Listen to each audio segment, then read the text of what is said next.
Welcome to episode 6 of Fascinating, a Star Trek podcast. Mudd's Woman. In this week's episode, the Enterprise suffers a major power failure when pursuing an unregistered ship. After saving those on board the smaller vessel, Kirk is faced with a difficult choice when his attempts to acquire vital new fuel are hijacked by a man with a fundamentally different moral code.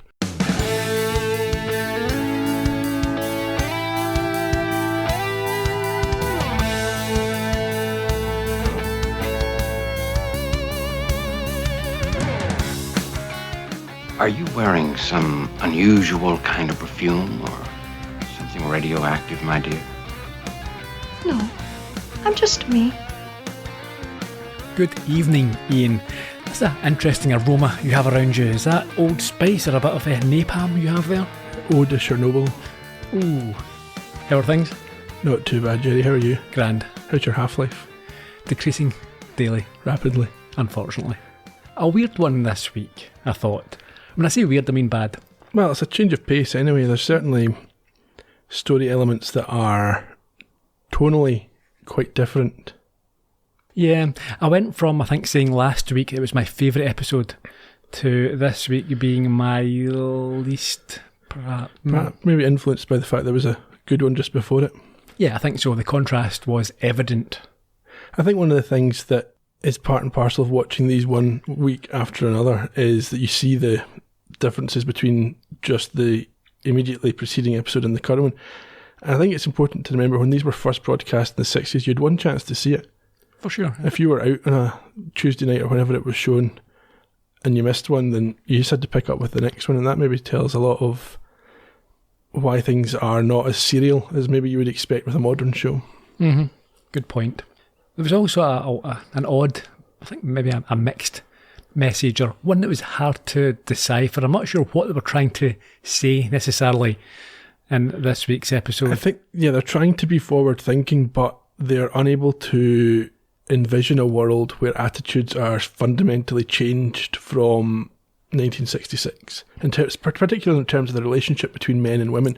They can see women working on a starship, on the bridge of a starship, like Uhura, but they can't see the balance between men and women shifting, as we've even observed in the last 50 years. Mm-hmm. Yeah, so we'll give them I suppose, a pass for trying. And you can't expect them in the 60s to have the same attitudes as we have today. Well, nowadays there's things that we think we're forward thinking about, and it may well be in 50 years from now we're laughed at, or our attitudes are laughed at as being stunted or without vision.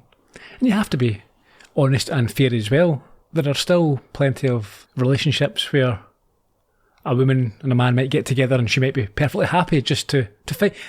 A footballer's wife. There's plenty around. There's entire reality shows based on this premise. So yeah, there are still plenty of people who are after a man or a woman. Or a woman, yeah. So without being critical of any individual people, let's just say it's probably not a show that would be made in this way now, but they were trying. Mm-hmm. And failing, but trying.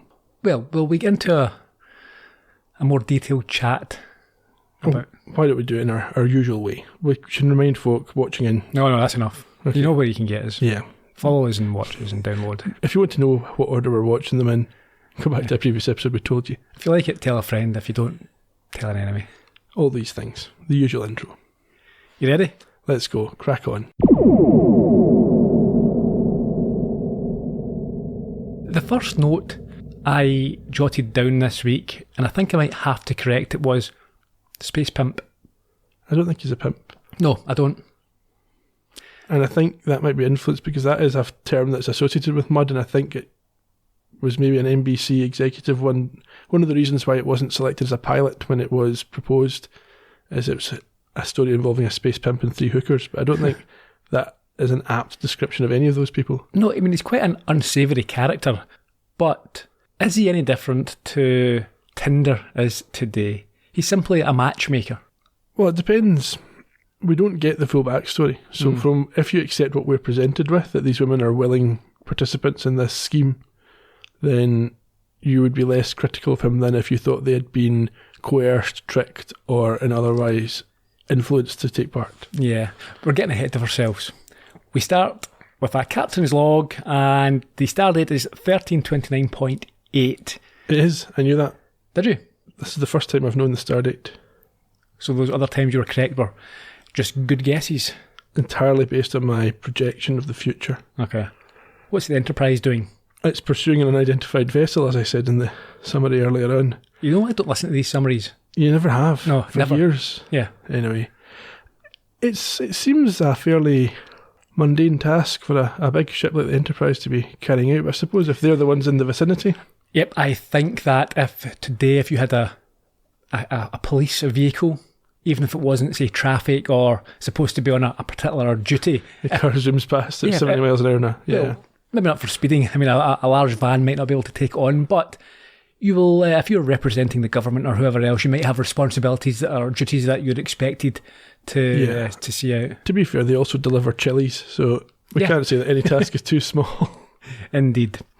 Up on the bridge, this unidentified ship refuses to answer any communications, and no one is sure who or what is on board, or indeed where it's from. But it is obvious that it's pushing its engines too far and trying to outrun them. Yeah, Scotty notes from an engineering point of view that the engines are going to go pop pretty soon. Technical term, that? Yes. I thought the next camera angle was quite interesting because we're seeing the bridge, we haven't seen it in this way before, from in front of Sulu, who's sitting down the front in his usual spot, looking back up, and it puts a lot of the focus on Kirk. Obviously trying out new things, getting a bit confident in themselves. Uhura's got a new uniform. Does she? It's yellow or gold. Okay. We see this one more time, but other than that, she's stuck in red. She should be in red. They haven't figured this stuff all out yet. Yeah, so what's red? Red's engineering sign? Red is technical engineering, communications, all that sort of thing. Okay. Things get a bit more hairy. Both ships approach an asteroid belt.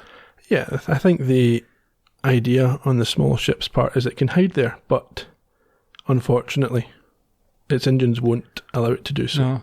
Do you remember how severe the asteroid belt was?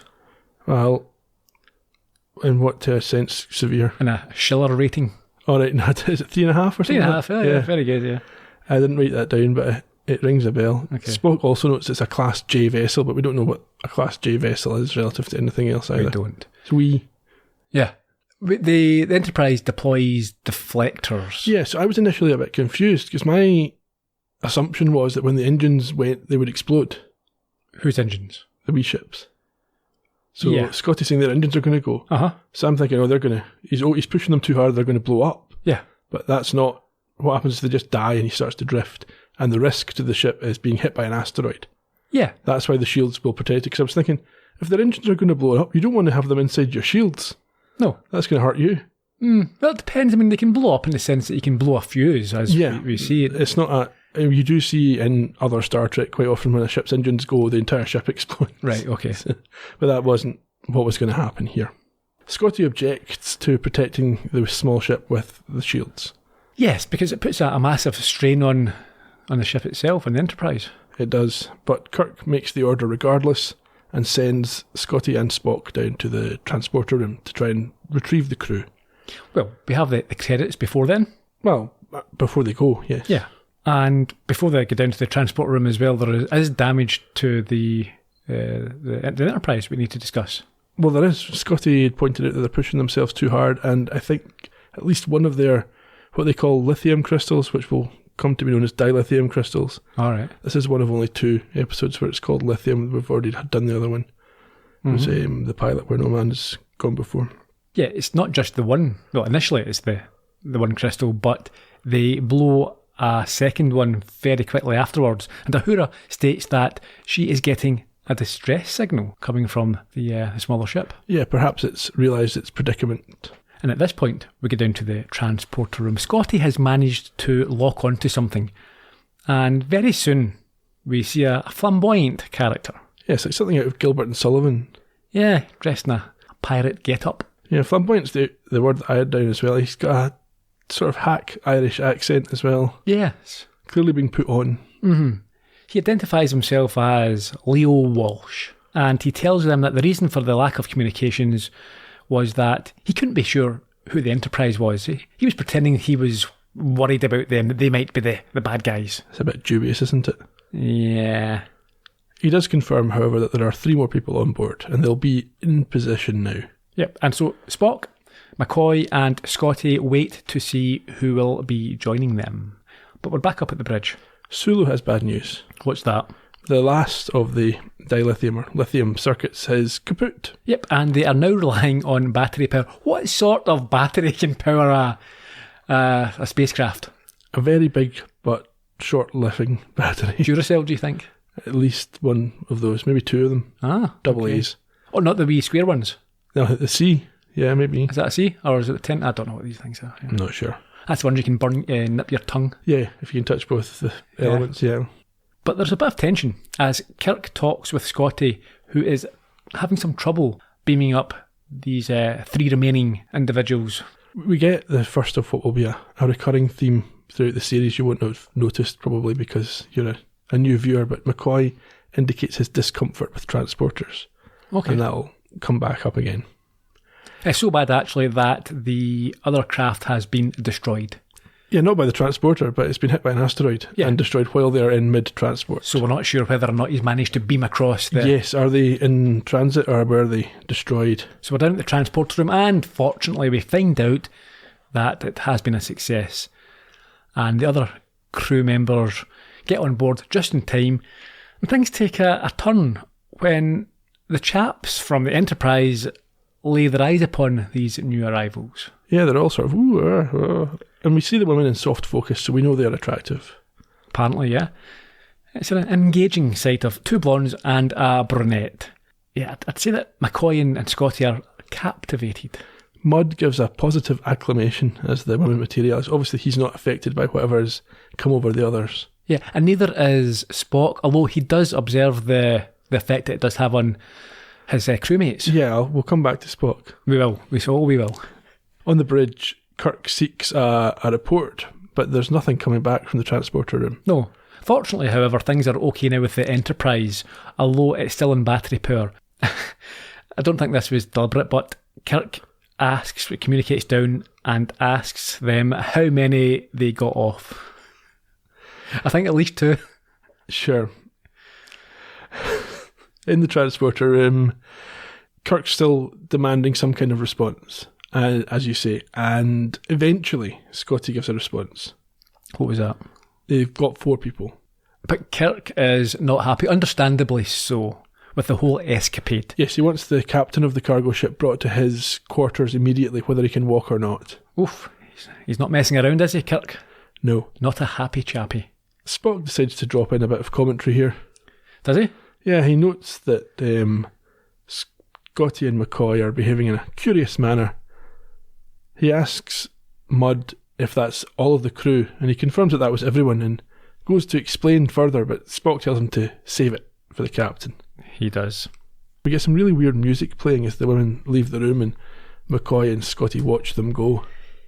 Yes, they caused a bit of commotion as they sashay along the corridor. And now this, again, I'm not sure if it's just me with my 2020 eyes, but it looks like one of the guys in the corridor bends down and pretends to tie his shoelace to get a more beneficial angle. Yeah, I mean, even the camera angle is focused on their backsides as they're walking down the corridor. Yeah. It's a little bit, I think this scene was cut from some of the subsequent airings of the was episode. it? Okay. Yeah. And Walsh is enjoying himself and claims that men will always be men. Well, we can argue that, but that's his opinion. Inside the turbo lift now. Yeah, Mudd, or Walsh as you prefer to call him at this stage, asks whether Spock is part Vulcanian. I wonder what gave him away. I'm not sure. I think he's his rather large hands.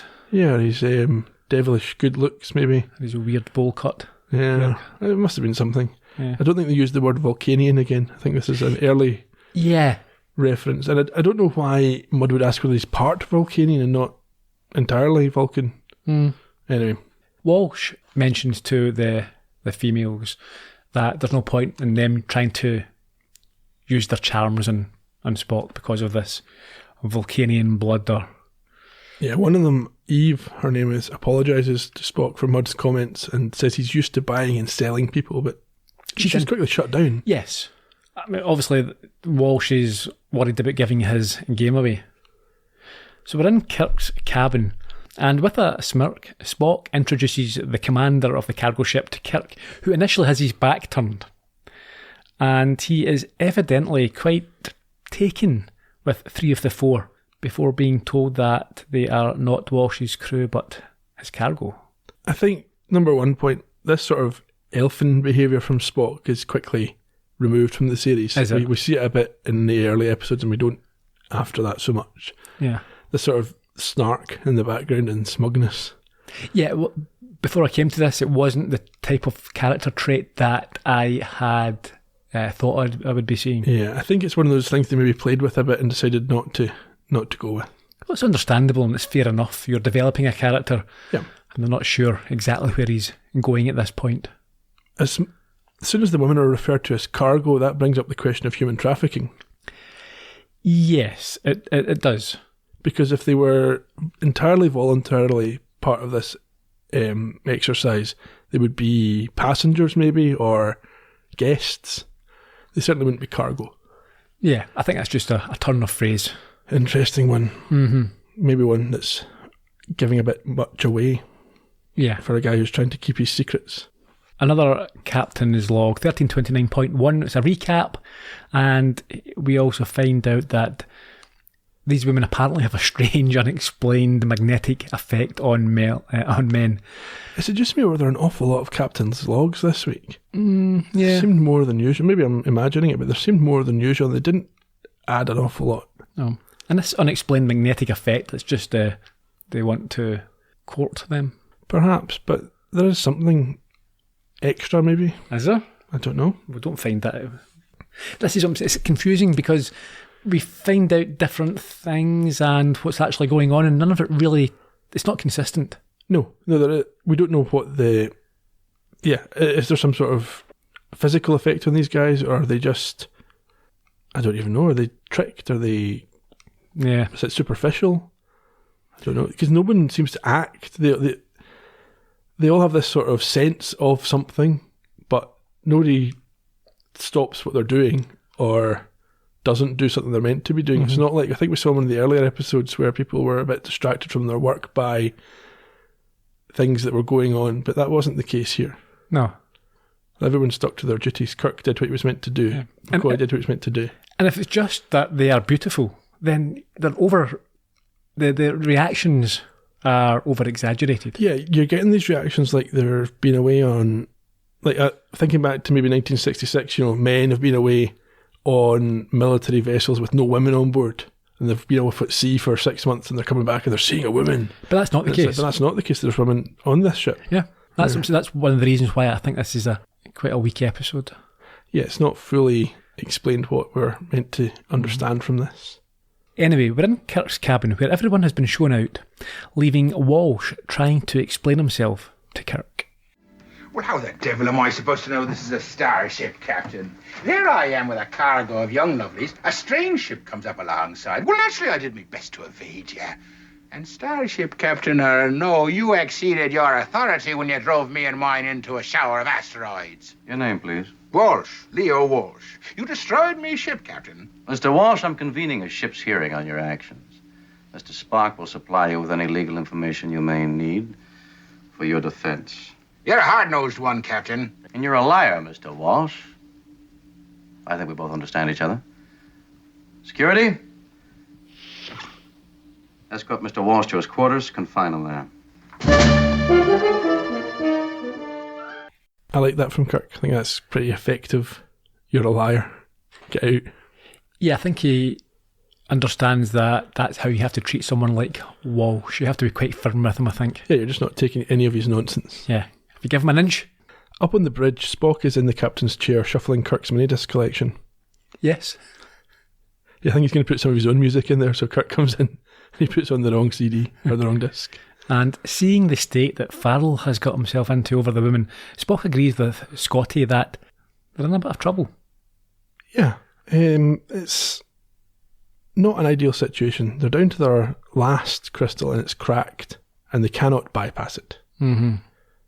Spock, realising the gravity of the situation, so to speak, calls Kirk to the bridge. We, however, head to I think it's a briefing room. The three women are whispering together when Walsh is brought in and greet him as Harry. Interesting. Mm-hmm. He tells them he advises them to tell the truth, but not to submit to a medical. And they seem concerned that the crew will notice something odd about them. Yeah, well, he is being a bit cagey because he hasn't been able to persuade security to step outside the door. Yeah. So there's two Enterprise officers standing inside the room.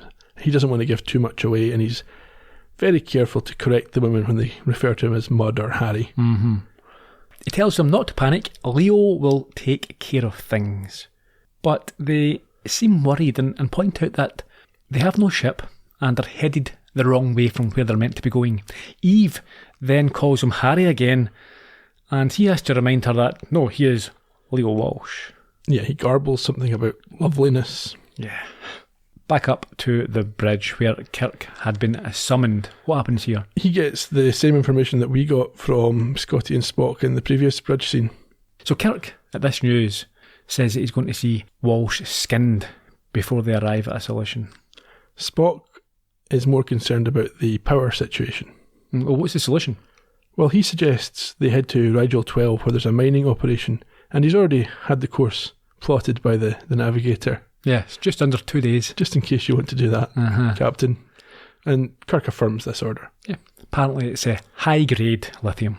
There are a lot of close-ups in this episode. It's very stylised, and we might talk about that a bit later when we come to the director. Okay.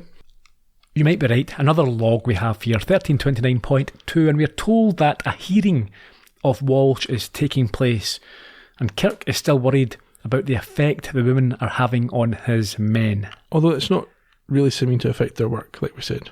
Yeah, but when you're in a stressful situation, you don't want anything at all that could potentially top distract. Efficiency. Yeah. You don't want Farrell or Scotty pressing the wrong button when he's looking up or looking up someone's skirt. Of course. Kirk convenes this hearing in the briefing room. They've got a lie detector set up, which I presume is as unreliable as the ones we have nowadays. Yeah, they're a nonsense. Maybe just to put pressure on Walsh/Mudd. Yes, because the scrutiny he's under isn't just from the crew. This lie detector is a talking computer with it's a ridiculous voice, isn't it? It's got a bit of an attitude as well, doesn't it? Every time he says something, it's like, no, you're wrong. It immediately detects that he has lied about his name. Before we go on, is this computer a recurring character? I don't really remember seeing much of it. I think, like I said, I think it's just a tool of convenience. Okay. Much like a lie detector is today, when the police want something. It's not something you could really put any authority in. No. It wouldn't stand up in court. Maybe in some states it does. Well, it's less said about that in this podcast, but there's plenty of other podcasts we can talk about. In any case, after initially trying to protest, he gives in and admits that he is actually who? Harry Mudd. Full name, please? Harcourt Fenton Mudd. I like his name. That's an interesting name. Yeah. He then gets caught pretending to be just an honest businessman when the computer displays his police record. What sort of crimes does that include? Yeah, he's a bit of a shyster, isn't he? He's got previous for smuggling, using fake money to buy a ship, and transport of stolen goods. Yeah, and at this, the brunette, whose name is Ruth, is worried that the computer can read their minds and will therefore discover something, but Mudd assures her that it can. I'm not sure how he would know that. Well, because it's not reading his mind, it's just bringing up what's on his record. True. He's probably done more things that aren't listed. Yeah, he's thinking, if that's all you've got, I'm happy enough with that. Yeah, let's keep going. Yeah. So Kirk lists the charges against him. Yeah, which include galaxy travel without a flight plan or ID beam. Again, are these terms that... They're not mainstream terms, really. Okay. They're specific to this offence. But Mudd tries to dismiss these charges, and also the charge that he doesn't have a master's licence, which he disputes. Yeah, but the computer confirms it was previously revoked. Yeah. So, he tries to offer an explanation. Leo Walsh, the real Leo Walsh, was the captain, but he died suddenly. There was no Leo Walsh. So, out of respect and necessity, he had no choice but to take on this voyage himself with the three women. Yeah, he's out here wiving settlers. Now, as he's rambling, the women appear to be trying quite successfully to charm McCoy and Scotty. Yeah, perhaps they think it'll help with their case. Yeah, but Kirk, to his credit, he keeps up his interrogation, and he, at this point, this is where he asks about, Mudd's real purpose, and as you mentioned, it's the old wife settling. Yeah, I like this next part. So he asks the computer to provide data on the women or any unusual readings, and it doesn't have anything, but it reports that the men in the panel are a bit hot and bothered, so Kirk has Spock strike that from the record. Yeah, I quite like that shot as well. The camera pans across them all, shifting and loosening their collar, etc. Yeah, they're a little bit like that. Who's that prosecutor guy that you always saw sweating in court on the TV show? Ken, Making a Murderer. Oh yes, Ken the pervert. Yeah, well, him. They looked a bit sweaty like him. Yeah. Anyhow. Can I ask, so we've got the Enterprise, which is a government vessel doing government business. Is that right? Well, you say government, it's an official, yeah. it's not, So, what I'm saying is the Enterprise is not just a private venture. no. So we also have lots of other, so people can, we're at a stage now where just normal businesses and individuals and private enterprises can fly around and do their thing. There are certain things that can be tolerated, yes. Yeah. Okay. I mean, the Federation's a bit authoritarian at times. Mm-hmm. But yeah, certain ventures are permitted. Okay.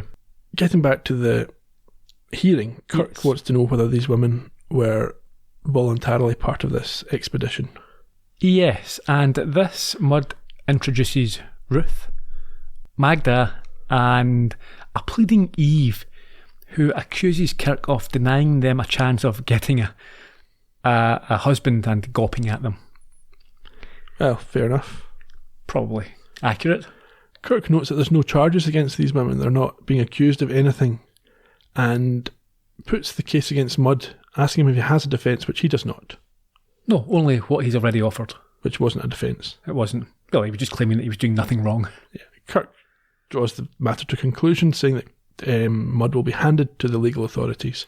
ASAP. At which point...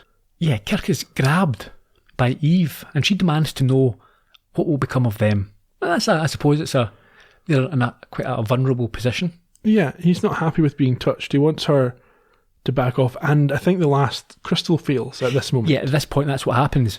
Everything is now running off the Duracell. Yes. So Kirk's trying to get away from Eve, who's pestering him, and he's giving orders. I think he gives Spock some orders about contacting Rigel 12, unfortunately within the earshot of Mr. Harry Mudd. And being the entrepreneur that he is, he sees this as a great opportunity. There are some rich, lonely miners who will surely be in the market for some beautiful wives and will be able to afford them a lifestyle and position that they had not previously dreamt of. This must have been an upgrade to their initial destination. Sounds like it. And for some reason, Mudd thinks that it means he's going to be running the Enterprise shortly. I don't think that makes any sense at all, unless Kirk's going into the private security business. Yeah. But she's not. Another log, 1330.1. They are now 14 hours from Rigel 12, and we also have an episode recap. Yeah. Why are these women having this unspecified effect? Where do we head to? Sick bay. We do. McCoy dismisses Connors as soon as Ruth enters and flirts with him, but he is a little confused as to some skewed readings.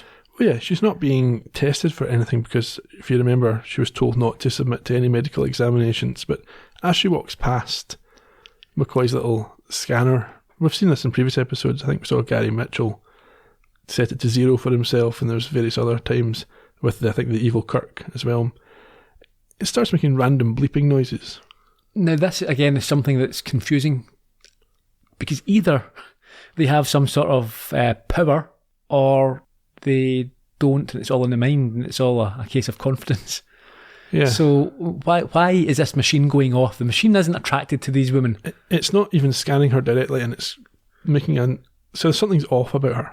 So unless, and again we're skipping forward to it, but unless something, the thing that they've taken causes alterations in their biology, lifts up their heart rate or something. It could do. Their brain waves get altered by it. Yeah. Maybe it's like some kind of steroid, hypersteroid that just would show up on a test. But then why is it showing? Maybe it's producing readings that are so out of the normal that they show up even at a distance. Yeah. It's a bit of a fudge, that. Mm-hmm. She thinks the place is fascinating and asks why he wants her to pass by the scanner again, because after this reading, he asked her to do that. But she queries if it's for an examination.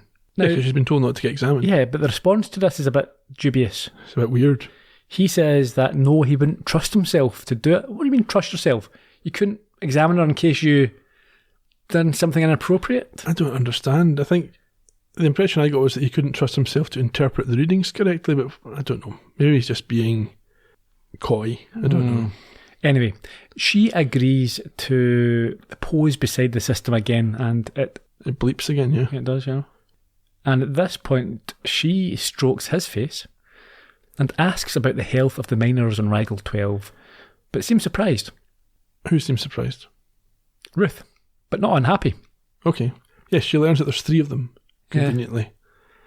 I think I would be unhappy about that. If you're going down there, you want your pick, don't you? If you think there's only 3, you've not got much of a choice. You get down there and there are 100 guys. Yeah, but if there's 3, then they'll all be very wealthy, because they're only splitting the profits from the mine 3 ways. True, but you could have an auction, effectively. Like, you can pick the richest guy if that's what you're after. Yeah, you could do. Now you've got to take what you can get, whatever's there. Well, fingers crossed for them then. In any case, before she leaves, McCoy, the old romantic, asks her if she is wearing an unusual perfume.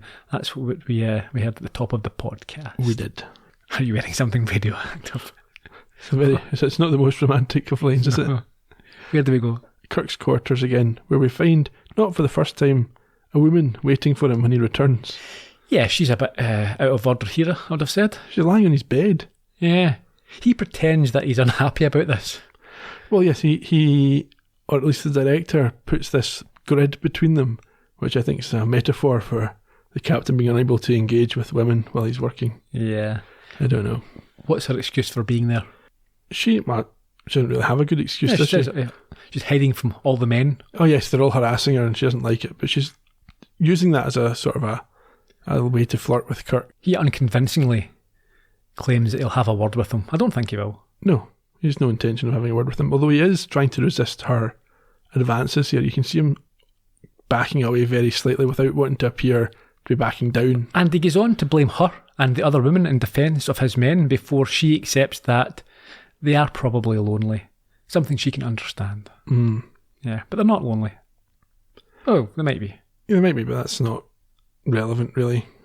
Anyhow, she pushes a bit further, but Kirk backs off, and Eve basically breaks off her attempts. Yeah, I mean, I think she tries to use her feminine charms by flattering him, much like we saw Ruth do with McCoy. Yeah.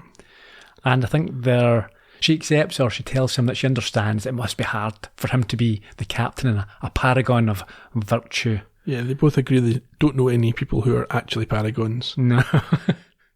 And she goes to kiss him, almost forcing Kirk at this point. Yep, but he, as I say, backs off. He doesn't allow her to complete that, and she realises that she shouldn't be doing this. No, and says that she can't go ahead with this. It doesn't matter what Mudd says. So this is a bit of a twist. Well, you would think that Kirk would pick up on that. Yeah. He doesn't really. At least we don't see him doing anything. No. She moans that she hates the whole thing and then abruptly storms out, leaving Kirk in the need of a cold shower. Down in Mudd's quarters. His cell now. Is it a cell? Yeah, effectively it is. He's been confined to quarters, so it's his quarters. Yeah, I mean, it's which not, is also a cell. yeah, if you're being forced in there by an armed guard, it's turned into a cell, isn't it? Yeah, you could say that. But it's a bit more luxurious than an actual cell. Magda has got the music going for her. Yep, she enters with a seductive score. Security stumbles aside as she enters the room, and she hears Ruth reporting to Mudd what she learned from McCoy. She does, and she's got news of her own, Yeah, she's got the names. of The miners. which are I know Childress. Childress, Gossett, and Benton. That's right. Is it? Or Bennett? Something like that. I know it's Benton, I think. Yeah, Benton. Gossett and Benton. Is that not a United Colours of Gossett and Wonderbras? I don't know. Anyway, let's move on. I think Benton's a region of Newcastle. Is it? Don't know. Mudd is delighted. They have been alone on the planet for 3 years, the miners that is, and there is now a woman for each of them. Ideal, he'll get the price that he wants. Yep. Not only that, but there are those lithium crystals down there that are worth many, many times the value of gold or diamonds. So he's in a win-win situation. He is, but Eve returns to bring the mood down a little bit. Is it Eve or is it Ruth? Now, Eve comes back. Well, Ruth and Magda have got their concerns about how they're going to reach the miners, but Yeah, 'cause- Eve returns from her visit with Kirk. What does she do or what does she say? She just brings the mood down generally by saying she hates Harry and doesn't like the ideas that he has and doesn't really like him at all, generally. Yeah, but he tells her that he is not surprised as he has seen her notice Kirk. I'm not sure if she's suggesting that she's fallen for Kirk. Yeah, or at least is attracted to Kirk because he's in charge. But anyway, she's feeling bad. Yeah, quite unwell, and claiming that it must be near the time. Whatever that means. Turn into a pumpkin, maybe. Mm-hmm. Up on the bridge, Kirk finally notices one of his men failing in his performance. Yeah, he's not happy. Farrell is so distracted that his mind is not on the job, and he has to be told twice to set the correct orbit for Rigel 12. There's a relief, at least, that he doesn't start singing old Irish folk songs. And at this point, Kirk has a quiet word, man to man, with McCoy. Ridiculous. What are we running here? Did you examine them? Did you examine Eve? She refused. Oh, come on, you're the doctor. What is it? Is it that we're tired and they're beautiful? And they are incredibly beautiful. Are they, Jim? Are they actually more lovely, pound for pound, measurement for measurement, than any other women you've known? Or is it that they just, well, act beautiful? No, strike that, strike that. What are they, Bones? You mean, are they alien illusions, that sort of thing? I asked you first. No.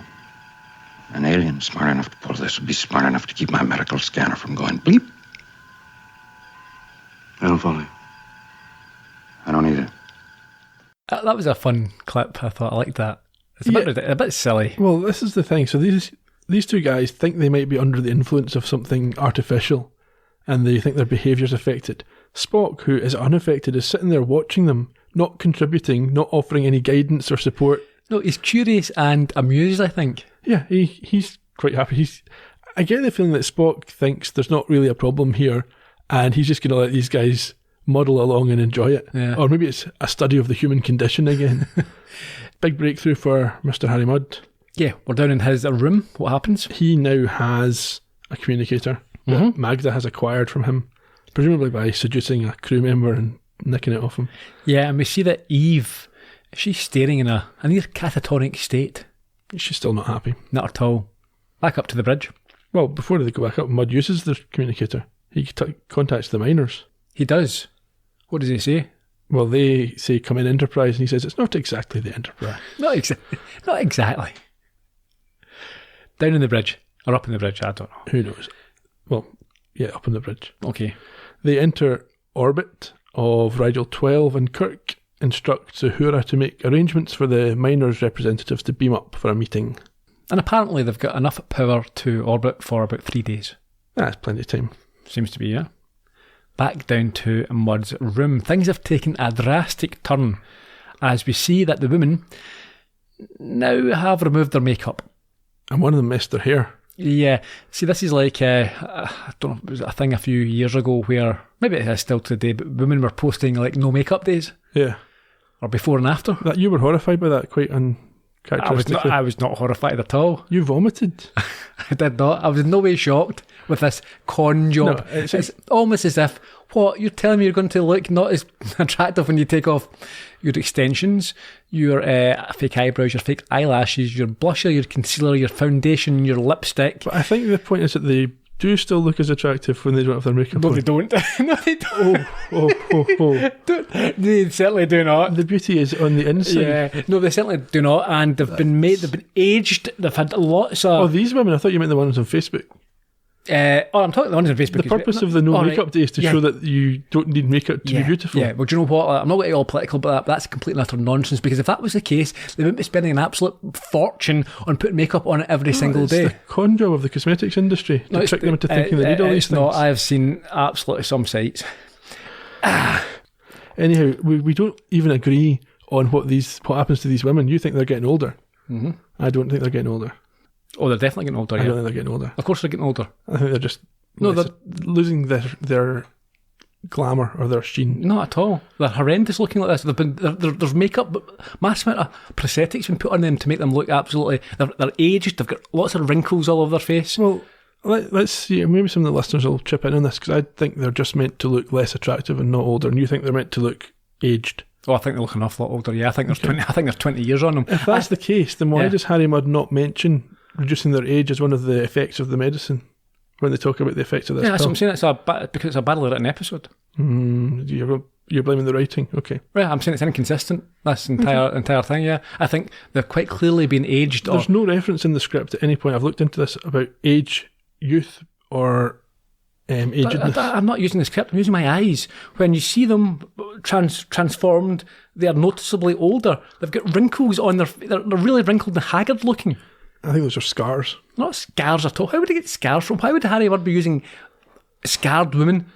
Because he's got this magical drug. Three scarred women. And Because if the women were beautiful or so- consider themselves to be beautiful without this drug, then they wouldn't be susceptible to whatever he's sold them in terms of a life that they can They're have. quite clearly, the part of this drug is a anti-aging element to it. Okay, if you think so, I don't agree. But anyway, regardless, Harry hunts his room and finds this drug that he gives to the 3 women, and both Magda and Ruth are eager to take it, and Eve's a little more hesitant.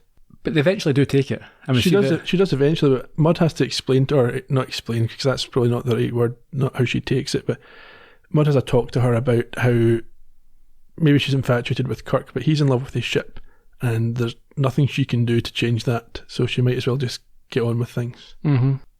So after a while, we see that the restoration has worked on the other 2, but Eve she's still fingering her own pill, which now sparkles for some reason as she clasps it around her hand. What's all that about? Well, I think it's just pointing out that it's a performance enhancing or beauty enhancing substance. Okay. It's a bit of television magic. We are down to the briefing room, or across. I thought it was Kirk's quarters. Yeah. Doesn't really matter. Either way, Spock is there reflecting on the beauty of the destroyed lithium crystal. Is this meant to be an analogy for the women, that despite the fact that they're destroyed in some way, they're still beautiful? I don't know. I think it might be. Was that a stretch? I think it's a stretcher. I think you're maybe giving the writers a. Too much credit. Yeah. Childress and Gossett, 2 of the miners, they show up from Rigel 12 to break up this conversation. And Yeah. Kirk explains to them that he knows they have the crystals that he needs, and he is authorised by the Federation to pay, or by Starfleet to pay, an equitable price. Yeah, but they get right down to business as well. They're not interested in the money. Or they might not be interested. They might want to swap. Yeah, they want the women and they want Mudd released. But for first things, apart from Mudd's release, the women aren't Kirk's to give. No. So he laughs them off. He's not entertaining this notion.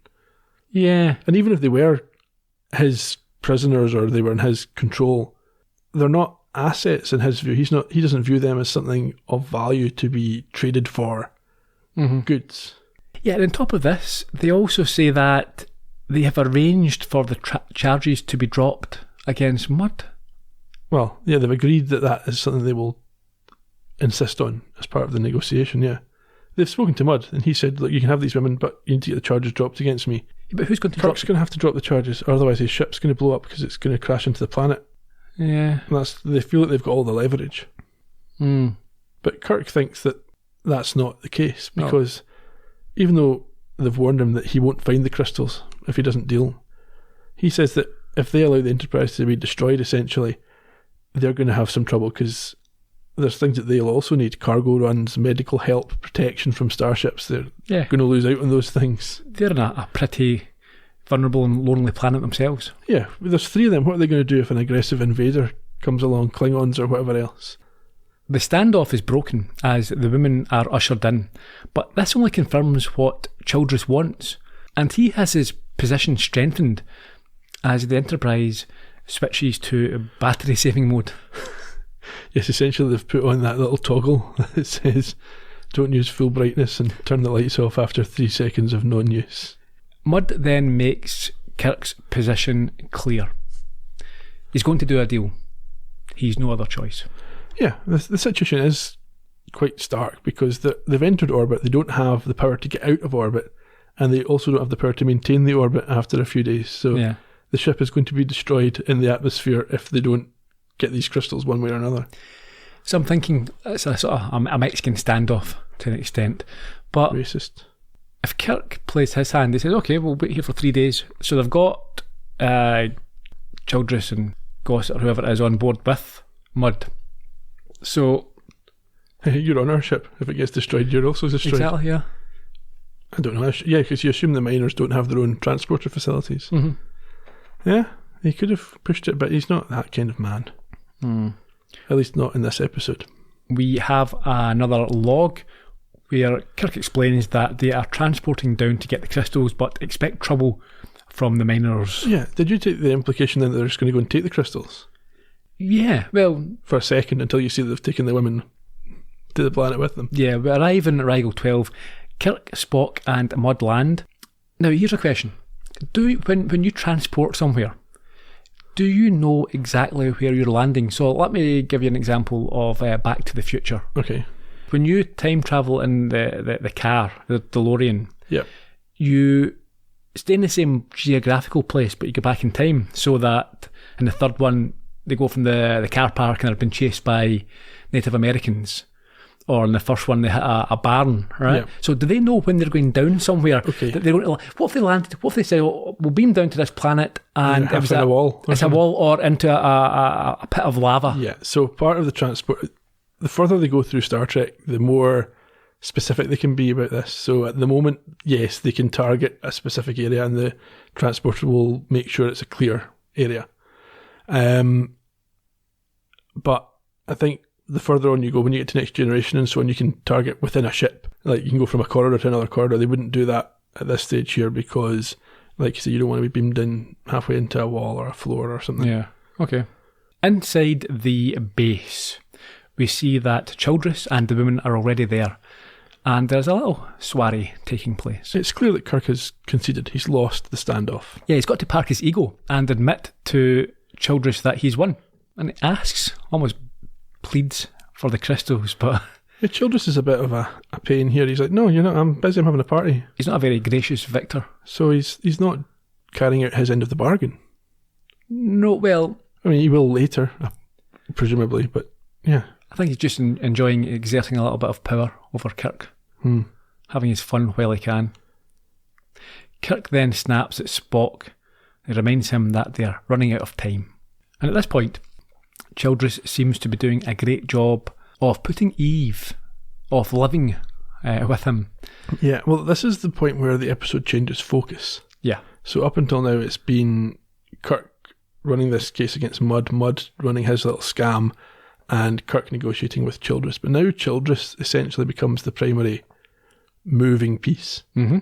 So we're at his party and he is trying to basically suss out these women. Yeah, it explains about the harsh conditions. So I'm trying to work out his logic or his thinking. Does he appreciate that he has to live here with them, so he is actually going to be honest and open to see if they're up to... Yeah, I think he's trying to work out is, do I want to do this deal or would I rather take money or payment from Kirk? So if I don't like these women, if we don't think this is going to work out, we'll just take the money. Yeah. So Eve is watching out the window and he goes over and he's fairly pleasant to her, talks about the magnetic storms, and he starts to have a bit of a problem though when she won't dance with him. Magda, of course, is dancing with her chosen minor and... A big caveman looking character, yeah. And Eve gives the excuse that the dust is bothering her, which is a big warning flag to Childress. Yeah.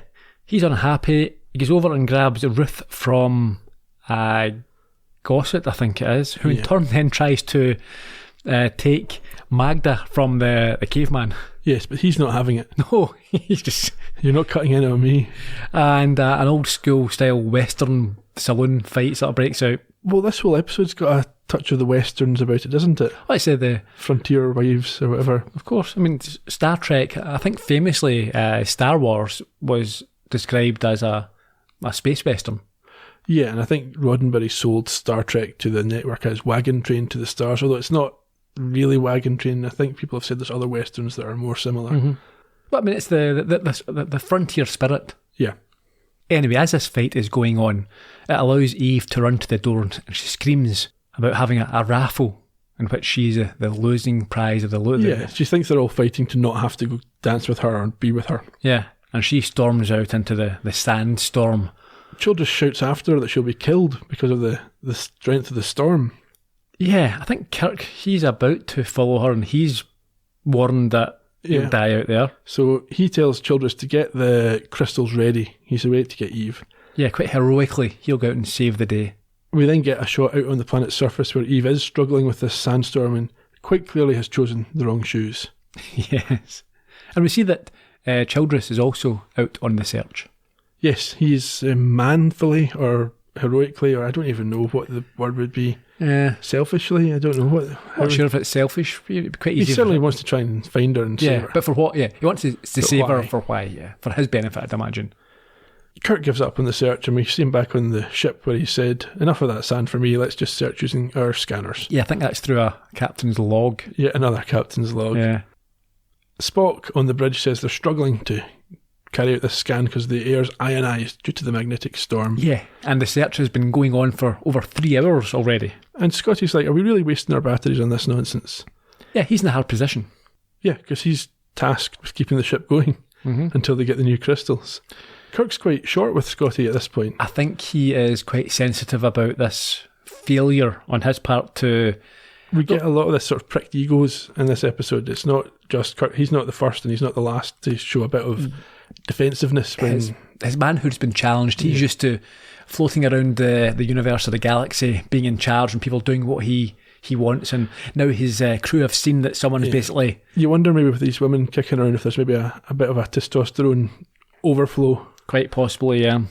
Kirk apologises though for nipping at Scotty, and after they hear that Childress has gone out to look for Eve and they've not been heard from, Scotty reports that there's 5 hours of power left. Back down on Rigel 12, Childress carries the unconscious Eve back to shelter and goes for a little lie down himself. In his hut, he puts her on the bed and he lies on a bench, very chivalrous. Mm-hmm. Another log. Yeah. There's 43 minutes of power left and the search is now 7.5 hours old. We've skipped ahead. Yeah, they've done nothing for 4 hours and now the storms are easing off. Yeah. Up on the bridge, systems have picked up a signal from Childress' quarters. He's put the oven on. He has, and so Kirk tells Spock to have Mudd meet him in the transporter room. They're obviously going for a visit. Kirk thinks this is the end game. Yeah. Down in Childress' shack, he wakes to find Eve cooking, having tidied the place up. Yeah, she has very quickly become domesticated. And once again, his ego is pricked. He feels challenged and acts out defensively. Yeah, she said that she, while she was asleep, ate some food, so she's doing some chores to as It's payment. maybe just the values that she's been brought up with. But he's ungrateful for the work she's done, and he's ungrateful for the food that she's cooked. And despite it being clear on his face that he enjoys the food, he makes out that it's not very good. Yeah, well, he is used to. I suppose, in fairness, he's been living down there for 3 years and he's quite capable of looking after himself. Maybe not to the extent that Eve thinks is good enough, but he doesn't need a woman to look after himself, and perhaps he is feeling that. Yeah. So she quite correctly recognises his wounded ego and calls it out, and you can see he's taking her contributions as an attack on the way that he lives by himself. And she's shown that she's a bit of initiative herself because, or thinking outside the box. She mentioned that some of the plates and the cutlery, the dishes were not as clean as they could be. No, and he says, well, how else am I going to clean them? She comes up with the solution of hanging them outside in the sand to effectively sandblast them clean. So we get a bit of a thaw here where he takes her up on this. He doesn't shut her down. He goes out and he hangs out the pans.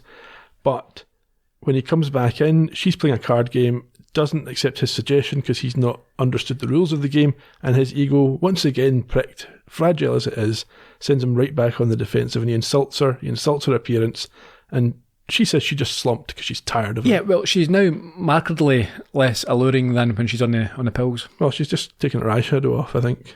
Ruffled up her hair. Yeah. He gets angry and he starts getting right up in her face, shouting. I mean, quite aggressively, sort of, textbook angry husband style. Yeah, and he says that he's got enough money to buy someone better.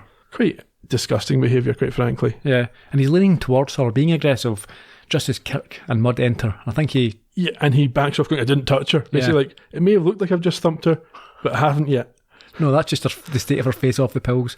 And he then is very rude about her to Kirk and Mudd. He talks about how she's been overly grateful and whatever else. So Kirk gets to the point and tells Mudd to explain to Childress what has been going on. Ah, yes. Well? The Venus drugs, Harry. Venus drug? I've heard of it, but it's not just one of those stories? Oh, it exists. Illegally. Well, actually, you see, it's a relatively harmless drug. Harmless? Yeah, well, what it does is give you more of whatever you have. Well, with men, it makes them more muscular. Women, rounder. Men, more aggressive. Women, more feminine, and... He gave it to the women before you met them. Does that mean the others... they really look like she does? Mr. Childress, Is that what it means? Yes, that's what it means. What happened to my partners?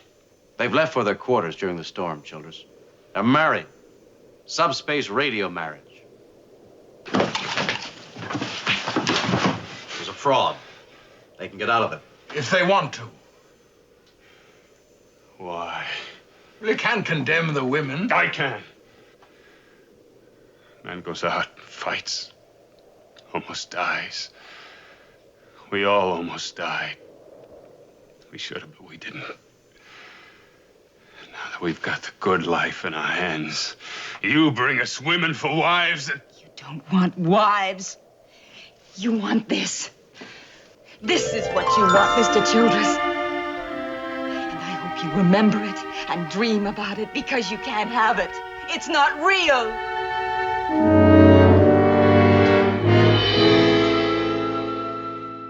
Yeah, so that clip there is one of the reasons why... What Mudd says... Now, I'm assuming Mudd is just lying. I think if, at the very least he's underplaying or distorting what this medicine because, does.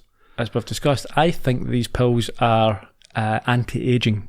It doesn't mention it there, but of course, he is trying to effectively do a deal here and sell or have the minors pay for these women. So he's not going to say, do you know what? They're actually a lot older, and if you run out of pills, then you've not got this young, beautiful woman. You've got someone who's 20 years older and not quite as good looking. So he's got to just... So he's trying to underplay what the pills actually do. Oh yeah, it just gives you a little bit more. It gives you a little bit more curves. No, it doesn't. It entirely changes. It changes your how old you look, and your. It's not just a little bit of an enhancement, and that's the point. But if it changes your age, then how come in a moment Eve, without the pill, looks like she did when she was taking the pill? Yeah, because it's nonsense. That's what I'm saying. This is a bad episode because it doesn't make any sense. This now, doesn't add up. No, it doesn't. And Kirk's little speech is ridiculous. And I know, again, that it's trying to be progressive. Yeah. This idea that, oh, yes, women just need a bit of confidence. Is Yeah. mansplaining it to her. Yeah, but again, the confidence doesn't work. We'll get to that. But I mean, you can be confident, but probably the most confident person on the planet is Donald Trump, from what he says about how good he is at this and an expert at that. And I think he's blustering to cover insecurities. He's certainly blustering, yeah. But he's if that was the case anyway, the confidence hasn't made him any more attractive. Attractive to all the ones that voted for him. Yeah, but not physically attractive. Maybe. Well, in saying that, he can pull the women, can't he? I'm not sure if that's anything to do with his... Exactly. Yeah, that might also have to do with his bank balance, or his supposed bank balance. Like Childress's attractiveness to women. Yes. This which isn't even discussed in this episode, whether the women like the men. They don't really seem to have any sort of input into that. Yeah. It's like, they're willing to take us, great. Yeah, but they didn't care. That was the whole point. They were They going just want to marry to anybody. Yeah, because they were lonely. Childress agrees to hand over the crystals anyway at this point, but says that after Eve's speech, which she gives, and Kirk's mansplaining, he's going to keep her, which is okay. But Kirk at least does check with Eve that that's what she wants. Yeah, and in fairness to Kirk, he does do that. Eve confirming that she accepts Kirk's love is in orbit, essentially. Yeah. He loves the ship, so he can go back to that, and she'll just make do with Childress. And fair enough. Kirk and Spock and Mudd leave. Mudd wants to be left behind, but Kirk says, I'm not prepared to do that, but when your trial comes up, I will appear as a character witness. If he thinks that will... If he thinks it'll help. I don't think he thinks it'll help. No, it won't. So there has been this bit of back and forth between him and Mudd, and I understand that he reappears a few times in the future, so they're obviously trying to... He's not an out-and-out villain that you're meant to find him, I suppose, a bit of a charming rogue. Yeah, not just the future, past as well. Star Trek Discovery set before this, he appears in that too. Okay. Must have been a fan favourite. Well, I don't know. I don't know how popular it was, because I seem to recall when they said they were bringing him back for Discovery that folk were like, really? Mm-hmm. That guy? The space pimp? Up on the bridge, yes. Spock sums it up nicely for you. He does. He says that he's just happy that the annoying emotional episode is over. Is that how you feel? Yeah. Yeah, I took that note myself, yeah. They break orbit and they leave in the traditional way. And that's us. Yeah, it is. So, yeah, I didn't like it, really. I didn't think the women were well written. My thinking was that although you could argue they had agency, mm-hmm. because they were able to choose their fate for themselves, mm-hmm. they do seem a bit one-dimensional, lacking in ambition. You know, even Eve, the one who's thoughtful and has her wits about her a little bit, she seemed to be content to live life on a planet with only 6 people there, married to a boor with anger management issues, as long as he wants her. It's not really selling the dream, is it? It's not something that women could watch and say, oh yeah, no, in the future life's going to be great. And as you mentioned, this is in a show, in a universe where there are obviously women in positions of authority and power, and we've got more positive role models. Sure, yeah. But again, as I also said at the start, there are still people who are not interested in that, and they're quite happy to be married and stay at home and have a family. That's true, but they don't make for interesting science fiction. No subjects. No offence to them, live their life, be happy, but mm-hmm. don't make me watch TV shows about it. Yeah, but there are plenty of TV shows like that. Yeah. Anyway, yeah. As well as being considered, like we said, for the second pilot, when we did Where No Man Has Gone Before, this was also a story that was considered for being made as the first pilot. But again, fair to say, good decision to go in a different direction. Yeah. You got some trivia for us this week, Ian, I take it? I do. Original air date, 13th of October 1966. And Mudd's Women was directed by Harvey Hart. I recognise that name. You do. So it's his only work for Star Trek in large part because the producers were not happy with his methods here. The shots that he set up, and we talked about this during the episode, they required a lot of time. So they were late getting the show done. They were trying to get 20-odd episodes done on a schedule and to budget. Too much of an artist. Too much going on there. And also he was camera cutting, which I think is an industry term for not giving the producers enough options to hack things up a bit, forcing his vision on them. Yeah, I think that might mean that you do a lot of the cutting, editing in camera. So you only take the shots that you want. Yeah. So the producers weren't given much to work with. They had to basically go with what he set up. And he is, of course, as you've maybe hinted there, our big Columbo connection for the week. I know people love our Columbo connections. 3 episodes, I believe. 4. 4? Ah, Yes, okay, remind and me. some favourites as well. So, By Dawn's Early Light, the first Patrick McGowan episode. Deadly State of Mind with George Hamilton. Forgotten Lady. Oh, with one of the most despicable killers in the run. Absolutely. And one of my all-time favourites, certainly my top 3 Columbos, Now You See Him. With the great Jack Cassidy. Absolutely. All well-regarded episodes, I think. Very well. Yeah, that's a fair CV you've got there. Forgotten Lady, the one episode where the killer gets off with it as well. Mm-hmm. For folk who, spoiler, for folk who are going back to Columbo. Sort of got off with it. She gets her comeuppance anyway. In some ways. He also directed episodes of the Alfred Hitchcock Hour, the Bill Cosby Show, and Spencer for Hire. I like the Spencer books, mentioned that before. Yeah. Read them all. And amongst other things. He died in 1989. He was only 61. How did he die? Is that age? Some sort of illness? Death, yeah. Okay. Death yeah, became definitely. him. Generally gets you. The episode was written by Stephen Candell, who is not dead. He worked with Gene Roddenberry on this story initially and then wrote up the script himself. It's the first of his 2 original series episodes. You can maybe guess the second one also involves Harry Mudd. He also wrote 2 episodes for the animated series, one of which involved Harry Mudd. And among other shows, he contributed a number of episodes to the 60s Batman series, Mission Impossible, I think both the initial and the subsequent series of Mission Impossible. And later he did quite a lot of episodes of MacGyver. Ah, good show. Another one that you enjoyed. I just like the one with the ants. Yes, that was arachnophobia type. Was it ants or spiders? It was red ants. Was it? And there was like a river of them and the guy fell Yeah. and all that was left with his hat. It's like we don't eat hats. Yeah. Ants, we just eat people. Roger C. Carmel played Harry Mudd, would later reprise the role in another episode of the original series and in the animated series, and he was lined up, rumours have it, to do so in the Next Generation, but died before that could happen in 1986 at the age of 54. Whoa. Say again? In 1986, 20 years after this, at the age of 54. So he was only about 34 when... Maybe even 33. No. So he was 6 years younger than I am now. What? About 10 years younger than you. No, it's not that. Yeah. when he made this episode. Wow. If you told me he was in his 50s at this point, I would have accepted that, no problem. Absolutely. He didn't take very good care of himself, did he? Well, no. And, well, it's cause of death. It was rumoured at the time to be death by suicide, but the official cause of death was a heart disease. He appeared in a wide range of great TV shows, not as a regular, but guesting. So he was in Batman, he was in Macmillan and Wife, The Munsters, Man from U.N.C.L.E., he was in Laverne and Shirley, and Heart to Heart. And towards the end of his life, he voiced Cyclonus in the 1986, the legendary, the most popular Transformers cartoon series, and the animated Transformers movie, still by far the best Transformers movie. In your opinion? No, and anyone who's seen the animated one and the live action ones would tell you the animated one is the best. I've not seen any of them. Just don't bother with the Michael Bay ones. Oh, no, Michael Bay, yeah. I won't bother with that. Karen Steele, Susan Denberg, and Maggie Threat played Mudd's women.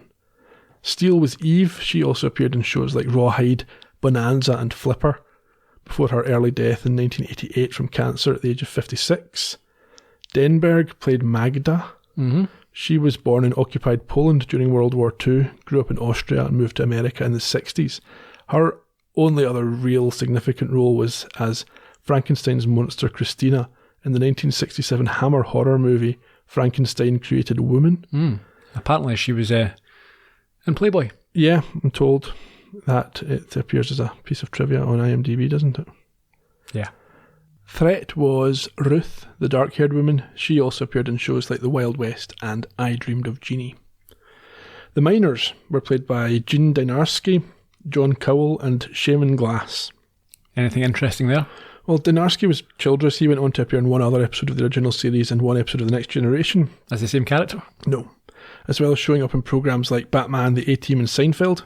He did a bit more work, I think, as he got older. I know he looks quite old in this episode, but as he actually got older, he got more sort of character roles, or is getting more character roles. He's still alive. Cowell... Still acting? Yeah, I think so, yeah. Cowell played Herm Gossett. He also appeared in shows like Mannix and Gunsmoke.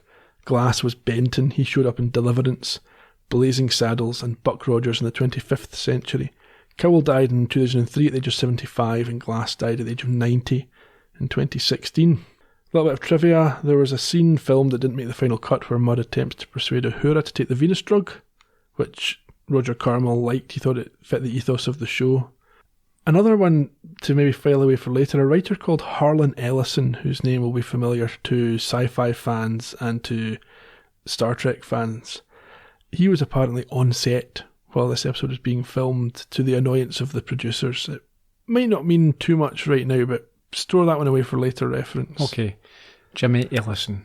Harlan Ellison. The episode... Harlem Globetrotters.